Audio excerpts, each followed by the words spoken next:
Hello बच्चों, स्वागत है आपका आपके अपने YouTube चैनल कॉन्सेप्ट बाय अभी सर। मैं हूं अभिषेक तिवारी। आज की क्लास में बात करने वाले हैं एनसीईआरटी क्लास 12 फिजिक्स चैप्टर 1 से एग्जाम्पल नंबर 1.2 यानी पहले पार्ट का दूसरे एग्जाम्पल पे हम बात करते हैं। क्वेश्चन कह रहा है कि 0.4 माइक्रोकूलम आवेश के किसी छोटे गोले किसी अन्य छोटे गोले आवेशित गोले के कारण 2 न्यूटन का यानी कि एक 0.4 माइक्रोकूलम ये है, इस पर आवेश है 0.4 माइक्रोकूलम। इस पर एक किसी अन्य छोटे गोले कोई एक छोटा सा गोला किसी अन्य छोटे आवेशित गोले के कारण वायु में कहां पर वायु में कितना बल लग रहा है? F is equal to 0.2 newton. तो इस पर 0.2 न्यूटन बल लग रहा है। हमसे क्वेश्चन कह रहा है यदि दूसरे गोले पर यानी कि इसके आसपास जो गोला इस पर फोर्स लगा रहा है उस पर कौन सा बल होगा? माइनस के 0.8 माइक्रोकूलम दे रहा है, क्वेश्चन ही दे रहा है। तो यानी कि यहाँ पे अट्रैक्शन फोर्स लग रहा है, यहाँ पे जो फोर्स लग रहा है उसको हमसे बात नहीं करने के लिए कह रहा कोई दिक्कत नहीं, तो आवेश हो तो अगर इस पर इतना आवेश हो तो हमसे क्वेश्चन कह रहा है कि दोनों के बीच की दूरी बताइए। आपको इस आर की वैल्यू फाइंड करनी। बहुत ही सिंपल क्वेश्चन है। सबसे पहले तो हमें कोई भी चीज हो फिजिक्स में सबसे पहले हम ये समझते हैं कि ये दिया क्या है और हमें निकालना कैसे है, उसके बेसिक चीजों पे ध्यान देते हैं। तो सबसे पहले आवेश का मान दे रखा है आपको, कितना दे रखा है? Q1 बराबर आपको दे रहा है 0.4 माइक्रोकूलम और माइक्रोकूलम को कूलम में बदलने के लिए 10⁻⁶ से मल्टीप्लाई करेंगे। Q2 की वैल्यू दे रखा है माइनस, और चिन्ह सहित वैल्यू F में नहीं रखते, बल में चिन्ह सहित वैल्यू को नहीं रखते, यानी हमें केवल मान की वैल्यू मान पता होना चाहिए, मैग्नीट्यूड पता होना चाहिए। Microcoulomb 0.8 × 10⁻⁶ coulomb. माइनस चिन्ह केवल यह बताने के लिए लगा हुआ है कि उसमें अट्रैक्शन लग रहा है, रिपल्सन फोर्स लग रहा है, यानी कि आकर्षित कर रहा है, प्रतिकर्षित कर रहा है। बाकी आपका मैग्नीट्यूड निकालना है, उससे कोई मतलब नहीं है। इस पर हमेशा इधर की ओर बल लगेगा, इस पे जो बल लगेगा F वो इधर की ओर लगेगा, क्योंकि ये प्लस का है और ये माइनस का अट्रैक्ट करेगा। ये भी इस पर इधर की ओर बल लगाएगा। तो यहां से अगर हम बात करें तो F भी दिया गया है आपको 0.2 न्यूटन। आपको R की वैल्यू फाइंड करना है। तो आपने कूलाम के नियम से पढ़ा है, कूलाम के नियम से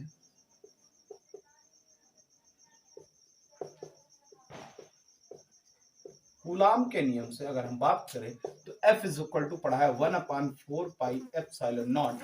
वायु में था तो K की जरूरत नहीं, Q1 Q2 अपान R स्क्वायर। तो यहां से चलिए हम F की वैल्यू रख देते हैं।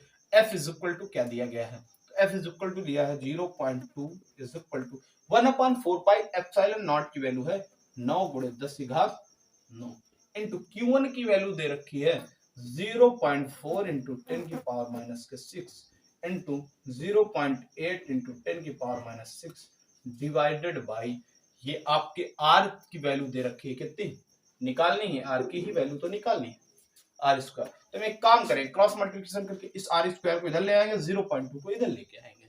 चलो करते हैं। तो R square is equal to 9 इधर है 9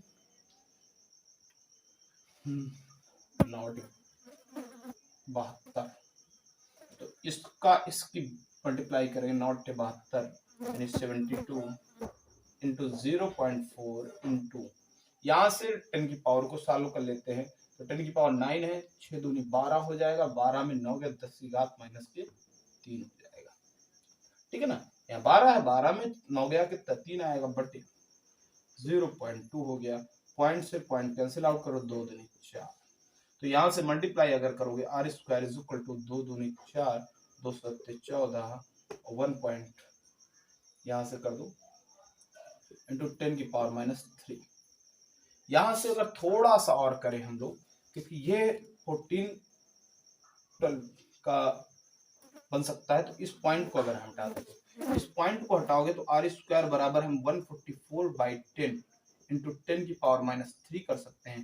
यानी R square is equal to 144 into 10 की पावर -4 कर सकते हैं। और अगर हम स्क्वायर को हटा दें यहाँ से, अगर हम इस स्क्वायर को हटा दें, आर इज इक्वल टू निकालना चाहे तो स्क्वायर रूट ऑफ 144 इंटू 10 की पावर -4 आ जाएगा।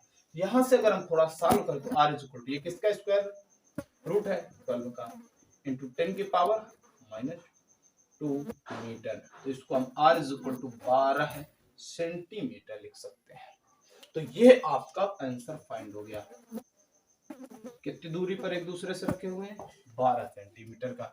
आपको ये ए पार्ट सॉल्व हो गया। अब बी पार्ट में कुछ कह रहा है। बी पार्ट में कह रहा है कि दोनों गोले पर दूसरे द्वितीय गोले पर प्रथम गोले से कितना बल लगता है। यानी कि बी पार्ट में कह रहा है कि अगर हम इस फोर्स को, ये जो ये लगा रही F1 मान ले, F12 मान ले, और इसको F21 मान ले, यानी कि पहले पर दूसरे के कारण लगने वाला, दूसरे पे पहले वाला। तो आपको याद होगा हमने थ्योरी लेक्चर में भी बताया है, आप उस थ्योरी लेक्चर में इसके विजिट करके देख सकते हैं कि हमने बताया है कि जो इन दोनों के ऊपर बल लगते हैं तो वो समान लगते हैं। फिर आप दूसरे तरीके से आप न्यूटन का तृतीय नियम, क्रिया प्रतिक्रिया के नियम के आधार पर कह सकते हो कि जो बल इतना इसमें लगाएगा वही उतना ही बल वो भी आवेश एक दूसरे पे लगाते हैं, लेकिन केवल अपोजिट डायरेक्शन में। तो अगर F2 की बात करें तो उसका फोर्स की डायरेक्शन तो ये इधर की ओर जा रहा है, लेकिन ये इधर की ओर लगा रहा है, इस पर इधर की ओर लग रहा है लेकिन इधर, लेकिन इनके मैग्नीट्यूड पर कोई भी फर्क नहीं पड़ता है। तो आप ये कह सकते हो क्रिया प्रतिक्रिया के नियम से, या फिर आपने सॉल्व भी किया है कि कूलाम का नियम क्रिया प्रतिक्रिया के नियम को फॉलो करता है। ये बात हमने थ्योरी लेक्चर में बताई भी है। यानी आप ये कह सकते हो F12 का magnitude is equal to F21 का मैग्नीट्यूड। डायरेक्शन अपोजिट होते हैं लेकिन ये दोनों इक्वल होते हैं। यानी कि हम कह सकते हैं F21 इज इक्वल टू कितना ही होगा, 0.2 न्यूटन ही होगा। इस पर कोई भी फर्क नहीं पड़ने वाला है। ठीक है, तो ये बहुत ही अच्छे कॉन्सेप्ट, बहुत ही अच्छे कॉन्सेप्ट से क्वेश्चन ये तो कूलाम के नियम से। और ये एक बहुत अच्छा क्वेश्चन, बहुत छोटे छोटे क्वेश्चन इससे कभी कभी ऑब्जेक्टिव के तौर पे पूछा जाता है। तो बहुत ही इंपॉर्टेंट क्वेश्चन है आपकी बोर्ड एग्जाम की दृष्टि से। कंपटीशन में बहुत ही ज्यादा पूछा जाता है। बच्चों को लगता है ये ज्यादा बड़ा है तो ज्यादा बल लगाएगा, लेकिन ऐसा कुछ नहीं होता है, बराबर बल लगाते हैं। ये क्रिया प्रतिक्रिया का नियम है। तो अगर ये वीडियो आपको पसंद आया तो वीडियो को लाइक करें, चैनल को सब्सक्राइब करें और बेल आइकन दबाना ना भूलें, और इस वीडियो को अपने दोस्तों के साथ अधिक से अधिक शेयर करें। धन्यवाद।